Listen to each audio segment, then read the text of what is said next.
पहले भी आपने इस प्रोग्राम में हम चाहते हैं कि कुछ अपडेट लें और जाहिर है कि अब कुछ वक्त हो गया है और मैं आगाह हूं कि मैं आपसे उन मसाइल का हल ढूंढ रहा हूं, उन बहरानों का हल ढूंढ रहा हूं जो हम कम से कम 25 साल से तो हम इस प्रोग्राम में फॉलो कर रहे हैं और हम आपसे बहरहाल तवक्के जो भी है और आपसे ज़्यादा पूरा जो आपका निज़ाम है, जो एपेक्स कमेटी है, जो निगरान हुकूमत है, जो SIFC है वगैरह। एनीवेज, अब ये फरमाइएगा कि क्या अब इस बात का तयन हो गया है, क्या ये डिटर्मिनेशन हो गई है कि ये डिस्कोज वगैरह है, ये जो बिजली का निज़ाम है, ये आप सूबों को नहीं देंगे, अब इनको आप इन्हीं जगहों पे प्राइवेटाइज करने जाएंगे, pure and simple privatisation of discoms.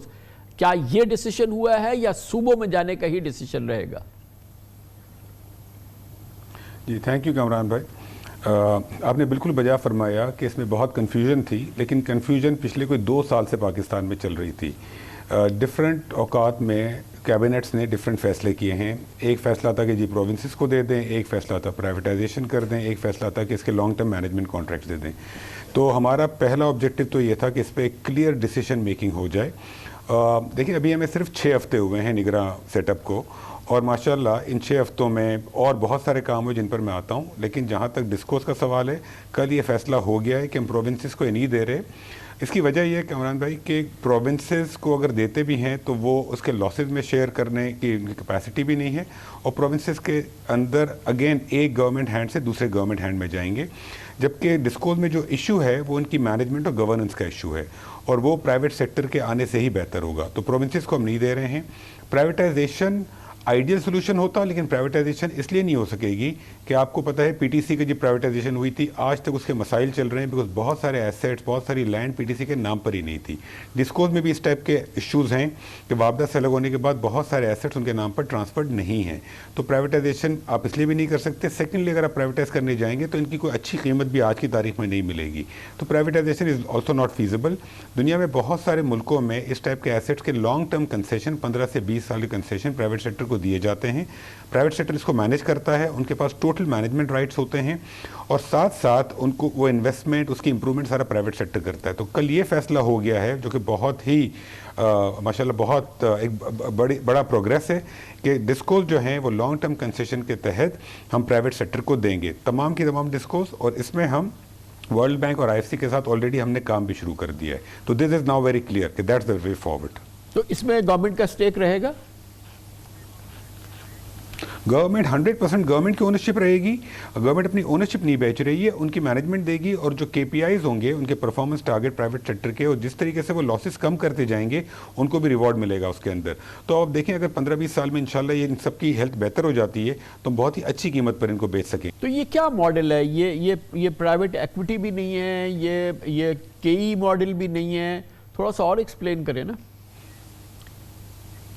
जी देखें, इस्लामाबाद एयरपोर्ट जो दिया गया है वो लॉन्ग टर्म कंसेशन के थ्रू ही दिया गया है। दुनिया में बहुत मुल्कों में, इवन इंडिया के अंदर, साउथ अमेरिका के अंदर बहुत सारे कंट्रीज़ में, सेंट्रल एशिया कुछ कंट्रीज़ में लॉन्ग टर्म कंसेशन जब प्राइवेट सेक्टर को दिया जाता है तो फिर प्राइवेट सेक्टर अपना बोर्ड अपॉइंट करता है, अपनी मैनेजमेंट लाता है। जिस तरीके से KE का अगर आप मॉडल देखें तो KE में उन्होंने हमें पैसे दिए, हमसे KE खरीद लिया, फिर पूरी मैनेजमेंट खुद इंस्टॉल की, खुद चलाया। यहाँ पर वो हमें पैसे देकर हमारे शेयर नहीं खरीद रहे, ओनरशिप हमारी रहेगी, लेकिन उसको चलाने के लिए मैनेजमेंट लगाना, उसकी देखभाल करना, उसमें इंप्रूवमेंट्स लाना, उसमें इन्वेस्टमेंट करना वो प्राइवेट सेक्टर करेगा और उसको जो इंप्रूवमेंट आएगी उससे इसको रिवॉर्ड मिलेगा। इस्लामाबाद एयरपोर्ट का एग्जैक्टली सेम मॉडल है। दुनिया में बहुत जगह बड़ा कॉमन मॉडल है लॉन्ग टर्म कंसेशन का और काफ़ी सक्सेसफुल मॉडल है ये। तो ये फरमाइएगा कि क्या इसमें इंटरनेशनल कंपनीज आके बिड करेंगी? क्योंकि पाकिस्तान में किसके पास ये जो आप मॉडल दे रहे हैं उसका एक्सपीरियंस है कि कौन इस बात का अहल है कि आप उनके हवाले ये डिस्कोस कर दें, वो कौन सी कंपनीज हैं? ये देखें, ग्लोबल इंटरनेशनल कंपनीज़ के लिए भी ओपन होगा और पाकिस्तानी कंपनीज़ के लिए भी। और मेरा अपना ख्याल है कि पाकिस्तानी कंपनीज़ के पास बहुत अहलियत है इसको चलाने की। एक ज़माने में अगर आपको याद हो, जब हबीब बैंक प्राइवेटाइज हुई थी, UBL हुई थी, एलाइड बैंक हुई थी, इन सब में बड़े लॉसेस थे और फिर माशाल्लाह देखें किस तरीके से टर्न अराउंड हुई। इवन MCB, पूरा बैंकिंग सेक्टर किस तरीके से टर्न अराउंड हुआ है। जब ये बिक रही थी, मुझे याद है एलाइड बैंक और हबीब बैंक की बिडिंग मेरे सामने हुई थी, मैं एडवाइस कर रहा था कुछ इन्वेस्टर्स को। तो उस वक्त लोगों का जनरली ख्याल था कि इनमें तो पैसे बनाना बहुत बहुत मुश्किल है, लेकिन सारी रिकवरी किस तरीके से हुई और कितनी प्रॉफिटेबल हुई, इसमें दो टाइप की डिस्कोज हैं हमारे पास। कुछ डिस्कोज ऐसी जिनकी परफॉर्मेंस बेहतर है, स्पेशली पंजाब में, और कुछ डिस्कोज ऐसी हैं जैसे कि हैदराबाद, सक्खर, पेशावर, कोयटा, जिनकी परफॉर्मेंस बुरी है। जिनकी परफॉर्मेंस बुरी है, अगर आप सोचें तो उनकी जिनमें लॉसेस ज़्यादा हैं, उनके अंदर पोटेंशियल फॉर इम्प्रूवमेंट भी बहुत ज़्यादा है, और लोकल जो ग्रुप्स हैं उनके पास मैनेजमेंट स्ट्रेंथ है, और वो बिल्कुल इसके अंदर मेरा ख्याल है आएंगे, और बहुत बड़ी मनी मेकिंग अपॉर्चुनिटी भी है उनके लिए। और इसके अंदर पूरे मुल्क में जो यूनिफॉर्म टैरिफ रिजीम है वो भी ख़त्म हो जाएगी over a period of time, because हर इलाके में जो कलेक्शन होगा, जो परफॉर्मेंस होगी डिस्को की, जो जनरेशन टैरिफ होगा, उसके हिसाब से रेट चार्ज होगा उस इलाके को। तो उस रिजीम से भी हम निकल आएंगे इंशाल्लाह। तो ये इसके लिए जो मुताल्लिका सरकारी कवानीन है, हमारे यहाँ तो इस किस्म के निज़ाम के लिए पेपरा है, फिर प्राइवेटाइजेशन के अपने बड़े इंट्रिकेट पूरा एक निज़ाम है जिसमें कि कम से कम 2-3 साल लग जाते हैं एक यूनिट को प्राइवेटाइज करने के। पेपरा से तो जान किसी की छूट ही नहीं सकती। तो ये कौन सा मॉडल है जिसके तहत अब आप ये अमल करेंगे? करण भाई देखिए, जब इस्लामाबाद एयरपोर्ट जो लॉन्ग टर्म कंसेशन के थ्रू दिया गया था, वो उसमें तकरीबन 8 से 10 माह लगे थे उस पूरे प्रोसेस में, लेकिन वो मुल्क के लिए एक पहला तजुर्बा था। उसको पीपीपी अथॉरिटी जो है, पब्लिक प्राइवेट पार्टनरशिप अथॉरिटी, उसने हैंडल किया था। तो एक मुल्क में अब एक थोड़ा सा इसमें एक एक्सपर्टीज़ तो आ गई इस टाइप के प्रोजेक्ट्स को मैनेज करने के लिए। नॉर्मली इस टाइप की चीज़ों में, बिकॉज आपने सही फरमाया कि रेगुलेटरी रिजीम चेंज होती है, रूल्स चेंज होते हैं, अब काफ़ी सारी चेंजेस करनी पड़ती हैं लीगल भी, तो इसमें 6 से 8 से 10 माह लग सकते हैं। लेकिन हमारी कोशिश ये है कि इसको हम फास्ट ट्रैक पे करें, और मिनिस्ट्री ऑफ एनर्जी और मिनिस्ट्री ऑफ प्राइवेटाइजेशन ये फैसला हुआ कि दोनों इसको लीड करेंगी एक साथ जॉइंटली। और कोशिश ये है कि जी जितना काम हम कर सकें हमारे टेन्योर में, जो थोड़ा सा टाइम हमारे पास है, उसको हम फास्ट ट्रैक पे जितना आगे ले जा सकें ले जाएं, और फिर जो नया सेटअप आएगा वो फिर इसको कंप्लीशन पे पहुंचा दें। देखिए हमारे पास टाइम भी तो लिमिटेड है ना कमरान भाई, हम वही कर सकते हैं जो 3-4 माह में काम हो सकता है। जी हाँ, मगर फिर भी मैं जानने की कोशिश कर रहा हूँ, क्योंकि देखें ना, जब पाकिस्तान में इलेक्शन होता है, ज़रा ये गौर से सुनिएगा, उसके बाद क्या होता है, हमारे पास तमाम इलेक्शंस की मिसाल है। दूसरी जमात जो होती है, जो इलेक्शन हारती है, वो नताइज को तस्लीम नहीं करती है। उसी दिन से जो हुकूमत बैठी हुई होती है उसके खिलाफ तहरीक का आगाज़ हो जाता है। एक अनारकी सी कैफियत होती है इलेक्शन के नताइज के बाद, जो कि कई महीने चलती है। उसके बाद जो हुकूमत आती है वो आपके छोड़े हुए इस मंसूबे को अडॉप्ट कर ले, ये मेरे नज़दीक तो एक मुआज़ा से कम नहीं होगा। और ये कैसे मुमकिन है कि जो भी हुकूमत आए, और जिस तरह की भी इलेक्शन में हुकूमत आए, अब PTI का तो नाम नहीं है आजकल, कि वो उनको कोई मौका होगा कि वो भरपूर तरीके से इलेक्शन लड़ सकें। और फिर ये जो इलेक्शन के दौरान, कैंपेन के दौरान जो सारा मसला हो रहा होगा, and we are talking about 3-4 months, और हम इस पूरे मॉडल को नया जन्म देने जा रहे हैं। मोहम्मद अली साहब, है बड़ा कॉम्प्लिकेटेड मामला। देखिए, ये तो वो मामलात हैं जो कि किसी भी केयरटेकर गवर्नमेंट के मैंडेट से बाहर हैं कि अगली गवर्नमेंट आकर क्या करती है। लेकिन मैं आपसे ये डिस्कस कर सकता हूँ कि अभी जो 6 हफ्ते हुए हमारे सेटअप को, उसके अंदर कमरा में देखें काफ़ी सारी चीज़ें, जैसे मैंने लॉन्ग टर्म कंसेशन का आपको बताया, विदिन 6 वीक्स ये फैसला हो गया है, ऑलरेडी मीटिंग शुरू हो गई, काम शुरू हो गया है। इसके साथ साथ अगर आप देखें कि माशाल्लाह अभी जैसे कि हर साल गैस की सप्लाई का बहुत बड़ा इशू होता है, हर साल लोड शेडिंग भी होती है, इस साल भी लोड शेडिंग होगी, मजबूरी है बिकॉज गैस ही मुल्क में कम है। लेकिन कल हमें बहुत ही माशाल्लाह एक अच्छी न्यूज़ ये है कि दुनिया में इस वक्त LNG की बहुत शॉर्ट सप्लाई है, और पाकिस्तान को ज़रूरत है LNG की दिसंबर में। तो कल हमने 2 LNGs के कार्गोज़ की भी डील कर ली है दिसंबर की डिलीवरी के लिए। अब हम जनवरी के लिए LNG ढूंढ रहे हैं, और इंशाल्लाह अल्लाह ने चाहा तो उसमें भी कामयाबी होगी। तो गैस सप्लाई, लोड शेडिंग फिर भी होगी, लेकिन हमारी कोशिश ये है कि हमारे पास जो 2 टर्मिनल है LNG पे, वो 100% कैपेसिटी पे ऑपरेट करें, और जितनी सप्लाई हम स्पेशली इंडस्ट्री को दे सकते हैं, स्पेशली एक्सपोर्ट को दे सकते हैं, स्पेशली फर्टिलाइजर को दे सकते हैं, वो हम दें। तो गैस सप्लाई का इशू कुछ हद तक इंशाल्लाह हल हो जाएगा, जो कि frankly it was very very difficult. पिछले 2 हफ्ते से हम इसके ऊपर मेहनत कर रहे हैं। लिटरली हमने 2 दिन अबू धाबी में हम थे, हमने वहाँ हर ट्रेडर से और हर सप्लायर से मीटिंग की है कि LNG के अंदर वो बिड करें, एंड माशाल्लाह we were lucky that way. Secondly, gas price का सर्कुलर डेट मैं आपको बताऊं कमरान भाई, 2100 अरब का प्रिंसिपल जमा हो चुका है। इसमें ज़्यादातर इंक्रीज तो पिछले 4 साल में हुई है, और तकरीबन 700 अरब की इसमें लेट पेमेंट सरचार्जेज है, जो कि हम कोशिश कर रहे हैं कि अवॉइड हो जाए। तो 2829 अरब रुपए का ये हमने जमा कर लिया है पिछले चंद सालों के अंदर। इस साल अगर हमने इस चीज़ को सही नहीं किया, गैस की प्राइसेस को, तो हम 400 अरब का नुकसान और होगा। ये 400 अरब और ऐड हो जाएंगे, तो मुल्क तो इस तरीके से डूब जाएगा अगर यही बढ़ते रहें। तो हमें गैस प्राइसेस जो बढ़ानी हैं वो हम बढ़ाने जा रहे हैं, लेकिन इसमें हमारी कोशिश है कि जो हमारा गरीब तबका है उसके ऊपर कम से कम इम्पैक्ट हो और उसके ऊपर 500 रुपये से कम इम्पैक्ट हो जो गरीब तबका है, और जो अमीर तबका है वो ज़्यादा बर्डन ले, और इंडस्ट्री की भी जो हम प्राइसेस हैं साउथ और नॉर्थ में वो उसको हम रैशनलाइज करें।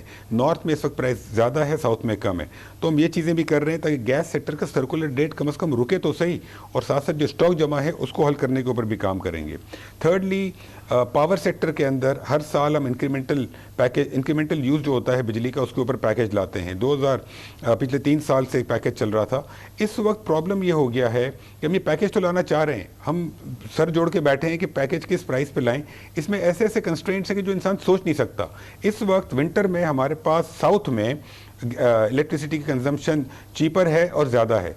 ट्रांसमिशन नेटवर्क साउथ से नॉर्थ में बिजली नहीं ला सकता, डिमांड मेरी नॉर्थ में, तो हम इसमें मैसिव तरीके से इस वक्त स्टक हैं। लेकिन इंशाल्लाह इसके अंदर भी हम काम कर रहे हैं और कोई हल निकालेंगे और इंडस्ट्री के लिए इंक्रीमेंटल पैकेज इंशाल्लाह डेफिनेटली लाएंगे।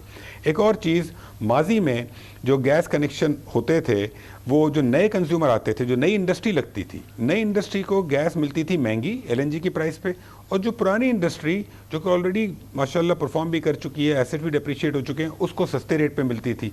ये तो बिल्कुल एक अनइवन लेवल प्लेइंग फील्ड चल रहा था, क्योंकि अगर आप नई इंडस्ट्री को गैस महंगी देंगे तो वो पुरानी इंडस्ट्री से कम्पीट कैसे करेगा।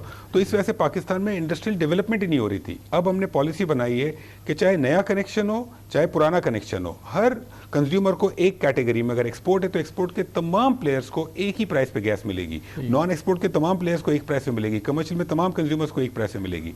देयर बी नो डिस्क्रिमिनेशन, ताकि नए प्लेयर्स इंडस्ट्री में आ सकें। जहाँ तक उसका सवाल है डिस्कोर्स का, कामरान भाई पिछले 3 हफ्ते से आप देख रहे होंगे मुल्क के अंदर जो इलीगल करेंसी ट्रेड हो रही है उसके ऊपर क्रैकडाउन है, स्मगलिंग पे क्रैकडाउन है, अफगान ट्रांजिट ट्रेड की नई रजीम आ गई है, इलेक्ट्रिसिटी थेफ्ट पे क्रैकडाउन है, गैस थेफ्ट पे क्रैकडाउन है, इलेक्ट्रिसिटी जो लोग बिल्स पे नहीं करते उस पर क्रैकडाउन है। आई मीन अभी तक हमने पिछले 10 रोज़ में 17 अरब रुपये जमा किए हैं, कोई 10,000 से ज़्यादा अरेस्ट हुए हैं, 20,000 से ज़्यादा FIRs कटी हैं। फुल फ्लेज एक्टिविटी हो रही है। मुल्क में जो बिजली की चोरी और जो लोग बिजली यूज़ करके पैसे नहीं देते, ये चीज़ तो ख़त्म होनी पड़ेगी ना। ये तो एक हमने एक ये बात आपकी बिल्कुल सही है मामूल साहब, ये बिल्कुल सही बात है। ये जो हम स्प्रिट अभी देख रहे हैं, जो पिछले हमने 20 दिन में देखी है, ये अगर हम पिछले 20 साल में देख लेते तो आज हमारे वारे न्यारे हो जाते और हम इस जगह पे ना खड़े होते जहाँ पे हम खड़े हैं। जो इन 20 दिनों में हुआ, अगर ये पिछले 20 साल में होता, 20 साल में तो इससे उल्टा चला गया है, इन चीज़ों को इनकरेज किया गया है। अच्छा ये बताएं कि अब जब आप ये इस एनर्जी सेक्टर के बुल को trying to take by the horns अगर वाकई ऐसा हो रहा है, तो ये फरमाइएगा कि ये जो मदर ऑफ ऑल क्राइसिस है, ये जो सर्कुलर डेट है हमारा 5-5.5 ट्रिलियन का, जाहिर है मैं ये तो नहीं कह रहा कि इसको कैसे ठीक करेंगे, मगर बहरहाल इसकी क्या स्ट्रैटेजी है? देखो सर्कुलर डेट जो जमा हुआ है ना पावर सेक्टर का है तकरीबन 2.3-2.4 ट्रिलियन, और गैस का अगर मैं प्रिंसिपल लेता हूं तो 2.1 ट्रिलियन है, तो टोटल ये बन जाता है 4.4 ट्रिलियन। इसके अंदर हमने जो वर्किंग देखी है तो कुछ अमाउंट्स ऐसे हैं जो कि गैस और पावर दोनों में लिंक्ड हैं, तो वो आपस में एडजस्ट जब हो जाएंगे तो हमारा ख्याल है कि 300-400 बिलियन से वो इंशाल्लाह कम हो जाएगा। साथ साथ with in the gas sector जो आपस के जो रिसीवेबल एंड पेएबल हैं उससे हमारा ख्याल है कि 500-600 बिलियन कम हो जाएगा। तो टोटल जो आपस की एडजस्टमेंट करनी है इन कंपनीज की, पावर की और गैस की और विद इन द गैस, उससे हमारा ख्याल है कि तकरीबन 800 बिलियन से 1 ट्रिलियन कम हो सकता है। उसका हल निकालना पड़ेगा। हमने एक स्कीम 600 बिलियन रुपए की एडजस्टमेंट की प्रीवियस गवर्नमेंट ने IMF को दी थी, कैश बेस्ड थी, वो अप्रूव नहीं हुई। इस वक्त हम इसके ऊपर काम कर रहे हैं कि 800 बिलियन से 1 ट्रिलियन की एडजस्टमेंट्स अगर हो जाएं तो इन कंपनीज के एक्चुअली अकाउंटिंग ट्रीटमेंट के थ्रू बुक्स तो क्लीन हो जाएं, तो उसके बाद जो नेट मेरा ख्याल है जो बच जाएगा तकरीबन आपका बच जाएगा 3-3.5 ट्रिलियन रुपए, जो कि बहुत बड़ा अमाउंट है। उसके ऊपर हम साल का 500-600 बिलियन रुपए तो सूद देते हैं, तो उसका भी हल निकालना पड़ेगा। उसके ऊपर हम कुछ चीज़ों पर काम कर रहे हैं। हमने एक प्लान बनाया हुआ है कि डिफरेंट जो स्टेप्स हैं हम क्या लेंगे, लेकिन वो प्लान तकरीबन लॉन्ग टर्म है, कोई 4-5 साल का प्लान है। तो एक तो वो हमारे पास ऑप्शन है। सेकेंडली हम कोई ऐसा इंस्ट्रूमेंट या कोई ऐसा तरीका ढूंढने की कोशिश कर रहे हैं कि इसको वंस एंड फॉर ऑल ख़त्म किया जाए। इसके अंदर मेरा ख्याल है हमारी वर्किंग अभी तकरीबन 1 आध माह और चलेगी। मेरा अपना ख्याल है कि अक्टूबर के एंड या नवंबर के बिगिनिंग में हमें इंशाल्लाह जो सर्कुलर डेट का स्टॉक है इसका कोई ना कोई निकालना है। इंशाल्लाह नवंबर के एंड शुरू में हमारे पास कोई ना कोई इसका रोड मैप या हल होगा जो कि हम फाइनलाइज कर लेंगे। Within November we will have a road map for circulated stock, बहुत कैसे खत्म करना है। आई मस्ट से बहुत इम्प्रेसिव अब आपकी ग्रिप है इन पूरे मामलात पे, और रास्ता भी देख रहे हैं आपके कैसे कैसे इन मसलों को हल किया जा सकता है। Definitely I must acknowledge that ये जो बड़े बड़े मसाइल हम देख रहे हैं और जो हमने खिलवाड़ देखा इस पूरे शोबे के साथ, अपने एनर्जी सेक्टर के साथ, बिजली, पानी, ये सब, बिजली, गैस और ये पेट्रोलियम सेक्टर के साथ, अब ये हमारा केई का मामला कराची का आपके इल्म में होगा। यहाँ पर तो कंप्लीट प्राइवेटाइजेशन का एक मरहला कंप्लीट हो गया था। एक तरह से शंघाई इलेक्ट्रिक के साथ डील हो गई थी, सारा कुछ हो गया था। शंघाई इलेक्ट्रिक ने यहाँ पर दुनिया की शायद सबसे बड़ी कंपनीज में से एक कंपनी है, $10 बिलियन की उसने इन्वेस्टमेंट करनी थी, एक नया जन्म देना था, एक फैंटेस्टिक मॉडल बनता पूरे पाकिस्तान के लिए। पता नहीं कौन सा एनओसी था जो 3 हुकूमतें गुजर गई मगर वो नहीं दिया गया। तो क्या ये इस चीज़ को भूल जाए? आप मुस्कुरा तो रहे मगर ये तो बताइए कि आपने कुछ ढूंढा इसका हल? कैमरा भाई देखिए, हल तो हर मसले का निकलता है, थोड़ी देर सवेर हो जाती है। अब ये मैं हाथ ले रहा हूँ कि आपकी बात बिल्कुल ठीक है कि इतनी बड़ी अपॉर्चुनिटी हमारे पास थी। शंघाई इलेक्ट्रिक लेने आया था, इतनी अच्छी प्राइस पे वो ले रहे थे, उस पर डॉलर भी 100-150 रुपए का था, जो भी था मुझे याद नहीं है, 106। हमने इतनी बड़ी अपॉर्चुनिटी मिस की। 106 सोचें आप, आई मीन स्टील मिल हमने बिक चुकी थी, इसके बाद हम हर साल पैसे डाल रहे हैं उसके अंदर। पीआई एक ज़माने में बिक रही थी, सुई नॉर्थ सुई साउथ बिक रही थी आज से 10-10, 15-15 साल पहले। रिकॉर्डिंग की क्या ट्रांजैक्शन हुई, क्या आई मीन इतने सिंपल चीज़ें हमने मिस की हैं। आपकी बात बिल्कुल ठीक है, लेकिन अब जो हो गया सो हो गया, अब उसके ऊपर तो फ्रैंकली बात करने का फ़ायदा नहीं है। हमारी तो कोशिश है कामरान भाई कि जो मैक्सिमम चीज़ें हम कर सकते हैं वो करें। जैसे कि फॉर एग्जांपल हम जो ये क्रैकडाउन कर रहे हैं बिजली की चोरी के ऊपर, मैं आपको एग्जांपल देता हूँ। अब हम रोज़ सोचते हैं कि इसके ऊपर हमें और क्या करना है, every day we are trying to improve. अब इस वक्त मैं आपको छोटी सी एग्जांपल देता हूँ। इस मुल्क में अगर कोई लाख रुपए की मोटरसाइकिल चोरी होती है तो एफआईआर कट जाती है। कोई 10 लाख रुपए की बिजली चोरी करता है तो एफआईआर नहीं कट सकती है अनलेस कि आप कोर्ट के थ्रू आएँ। आप सोचें कितना मुश्किल रजीम है। तो हम लॉज में चेंज ला रहे हैं ताकि जो चोरी करेगा वो कॉग्निजेबल ऑफेंस होगा और पुलिस से एफआईआर कटेगी। इसके अलावा जो लोग बिजली की चोरियां करेंगे, पैसे नहीं देंगे, उनके खिलाफ और क्या लीगल चेंजेस करनी है वो हम कर रहे हैं। अच्छा, लेकिन ये देखिए एडमिनिस्ट्रेटिव मेजर्स हैं, ये इनका इम्पैक्ट तो होगा लेकिन एक सर्टन हद तक होगा। लेकिन हमारी साल की जो बिजली की चोरी और लैक ऑफ रिकवरी है उसका मैग्नीट्यूड है 589 बिलियन रुपीस, तकरीबन 600 बिलियन रुपए। तो इनको करने के लिए आपको गवर्नेंस चेंज करनी होगी। अब गवर्नेंस कहाँ शुरू होती है? प्राइवेट सेक्टर जब कोई कंपनी लेता है तो पहली चीज़ क्या करता है, वो अपना बोर्ड ऑफ डायरेक्टर्स अपना बिठाता है, वो अपना मैनेजमेंट चेंज करता है। तो हम पहला स्टेप बोर्ड ऑफ डायरेक्टर्स इंशाल्लाह अच्छे लोगों को लाने की कोशिश कर रहे हैं और इसके ऊपर हमें लगेगा एक आध माह, लेकिन इंशाल्लाह वो हो जाएगी। जहाँ तक केई का सवाल है, यू आर एब्सोल्युटली राइट, उसके अंदर भी चीज़ें इंप्रूव करने की ज़रूरत है। मैं लास्ट टाइम कराची आया था, केई से मुलाकात हुई थी, मैं कल आ रहा हूँ फिर केई से मुलाकात हो रही है और इंशाल्लाह उसके अंदर भी जो इश्यूज़ हैं, जो मसाइल हैं, उसमें कुछ गवर्नमेंट का फॉल्ट है, कुछ गवर्नमेंट के इदारों का फॉल्ट है, कुछ और इदारों का फॉल्ट है, कुछ केई का फॉल्ट है, अब लेकिन ये तो डिस्कस करने का फ़ायदा नहीं है किसका फॉल्ट है, अब चीज़ें हल करने की तरफ जाना है। केई के जितने मसाइल हैं उसके ऊपर प्रीवियस गवर्नमेंट में भी काफ़ी काम हुआ था, एक रिपोर्ट बनी थी, उस पर अमल नहीं हुआ था।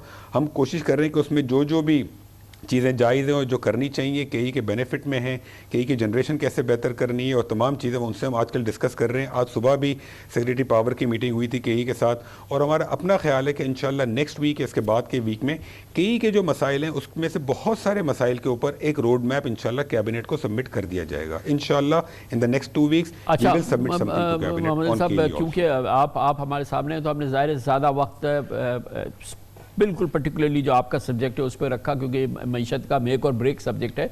लेकिन ये बताइए, आप इस गवर्नमेंट के बहुत ही रिस्पॉन्सिबल मिनिस्टर हैं, कल ये आपकी SIFC की मीटिंग भी हुई। अब ज़रा दूसरी प्राइवेटाइजेशन की हमें थोड़ी सी अपडेट दे दीजिए कि क्या किसी ने इस मीटिंग में बात की कि ये पाकिस्तान स्टील की बातें कब तक होती रहेंगी, प्राइवेटाइजेशन की, ये PIA की कब तक होती रहेगी, ये एयरपोर्ट्स को जो है वो प्राइवेटाइज करना या उनको जैसे कि कहा लॉन्ग टर्म एग्रीमेंट के तहत दे देना, और दूसरी चीज़ों की प्राइवेटाइजेशन, उसकी भी कोई रोड मैप है? या रोड मैप का मेरा मतलब कि डूएबल कोई चीज़ नज़र आ रही है? फवाद साहब को मिनिस्टर तो बनाया, लेकिन इस मीटिंग के अंदर इस बारे में क्या सेंस था?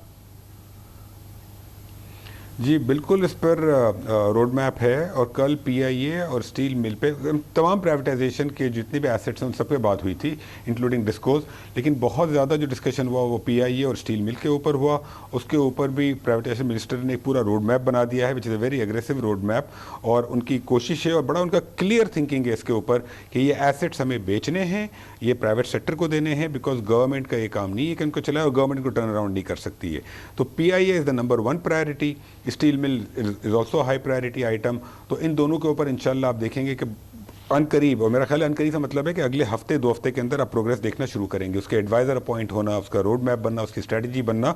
और इंशाल्लाह कोशिश ये है कि एटलीस्ट ये प्राइवेटाइजेशन जो हैं दोनों जो भी मैंने कही हैं, ये तो हमारे टेन्योर के अंदर ही हो जाए इंशाल्लाह। और इस सिलसिले में टाइम लाइन्स और डेडलाइंस और ये सारी चीज़ों का तयन हो रहा है ना, क्योंकि देखें सुन सुन के कान पक गए। मैं फिर कह रहा हूँ 25 साल से तो मैं इस पर हर दूसरे रोज़ बात कर रहा होता हूँ। हमें तो 6 हफ्ते हुए हैं ना कामरान भाई, जी। तो सही है, अभी थोड़ा सा और सुने सर, हो लेकिन जाएगा 6 हफ्तों के लिहाज से लगे हुए हैं अच्छा दिन रात। 6 हफ्तों के लिहाज से अच्छा है, अल्लाह करे कि इसका कोई नतीजा, सॉलिड नतीजा निकला है। बातें तो खैर बड़ी शानदार हैं आपकी, बड़ी बेहतरीन है। Thank you so much Mohammad Ali Sahab, बहुत बहुत शुक्रिया।